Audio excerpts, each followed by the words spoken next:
బాధ్యత నాది. ఇవాళ బీఆర్ఎస్ వాళ్ళు ఏడుస్తున్నారు. శ్రీశైలం లెఫ్ట్ బ్యాంక్ టన్నెల్ కూలితే జనాలు చచ్చిపోతే వాళ్ళు సంతోషంతో డ్యాన్స్ చేస్తున్నారు.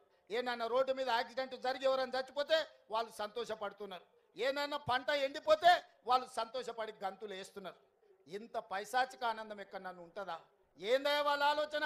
టన్నెల్ కూలితే రేవంత్ రెడ్డిని తిట్టొచ్చు, రోడ్డు మీద ప్రమాదం అయితే రేవంత్ రెడ్డిని తిట్టొచ్చు, కాళేశ్వరం కూలిపోతే రేవంత్ రెడ్డిని తిట్టొచ్చు, ఎండకు పంటలు ఎండిపోతే రేవంత్ రెడ్డిని తిట్టొచ్చు. నన్ను తిట్టడం కోసం మీ పైశాచిక ఆనందం మంచిదా అని బీఆర్ఎస్ వాళ్ళు నేను అడుగుతున్నా. 10 ఏళ్ళు ఏల్తిరి దోసుకుంటురి, 10 నెలలు కూడా కాలేదు, అప్పుడే ఈ ఏడుపులు పెడబొబ్బలేంది? ప్రజలు చచ్చిపోతుంటే బాధతో ప్రభుత్వానికి అండగా నిలబడాలి. ప్రజలకు ఏదైనా కష్టం వచ్చినప్పుడు మనందరం కలిసి కట్టుగా ఆదుకోవడానికి ఆలోచన చేయాలి. ప్రజా సమస్యల్ని 10 ఏళ్ల పరిపాలన అనుభవం ఉన్న మీరు మాకు సూచన చేయాలి.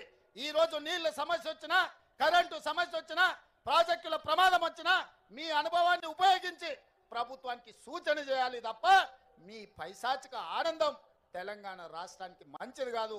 పైశాచిక ఆనందం పొందినోడు ఎవడు బాగుపడ్డోడు ఎప్పుడు చరిత్రలో చూడలే. పురాణాల నుంచి నిన్న మొన్నటి ఎన్నికల వరకు ఈ పైశాచిక ఆనందం ఉన్నోళ్ళు బాగుపడ్డది సంగతే లేదు.